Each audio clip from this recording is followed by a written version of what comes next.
कल्याणच्या लोहमार्ग पोलीस ठाण्यात पावसाचं पाणी शिरलंय। डोंबिवलीच्या मानपाडा पोलीस ठाण्यात सुद्धा पाणी शिरलंय। पाणी साचल्यानं कामकाजावर देखील परिणाम होतोय। पंपाच्या मदतीनं पाणी उपसण्याचं काम आता सुरू आहे। पोलीस स्टेशन मधली ही दृश्य आहेत। तर कल्याण लोहमार्ग पोलीस ठाण्यातून याचा आढावा घेतलाय आपले प्रतिनिधी किशोर पगारे यांनी। मुसळधार पावसाने थैमान माजवल्यानंतर मुंबईत ज्या प्रकारे मोठा पाऊस झाला तसाच पाऊस आज सकाळपासूनच कल्याण डोंबिवलीमध्ये सुरू आहे। सकल भागात पाणी साचल्यानंतर शहरातल्या रेल्वे लगत असेल किंवा लोहमार्ग पोलीस स्टेशन असेल त्या अंतर्गत पाणी साचायला सुरुवात झाली होती।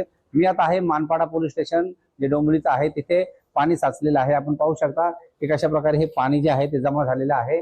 पोलीस कोठडी असेल किंवा ज्या पद्धतीने सेक्शन पंप लावलेला इथं आहे आणि सगळीकडे पाणी झालेलं आहे। त्यामुळे पोलीस कोठडीत पाणी गेलेलं आहे। ऑफिस जे आहे त्या ऑफिसच्या अंतर्गत पाणी झालेले आहे। कर्मचारी अशाच परिस्थितीत काम करत आहेत, परंतु ज्या सकल भागात पाणी साचतंय त्याच्या आसपासची जी गटार आहेत ती का बरं त्यावर काम केलं जात नाही किंवा ज्यावेळेस नाले सफाई करायची असते त्यावेळेस का होत नाही, असे प्रश्न इथे महानगरपालिकेचे अंतर्गत उपस्थित होत आहेत।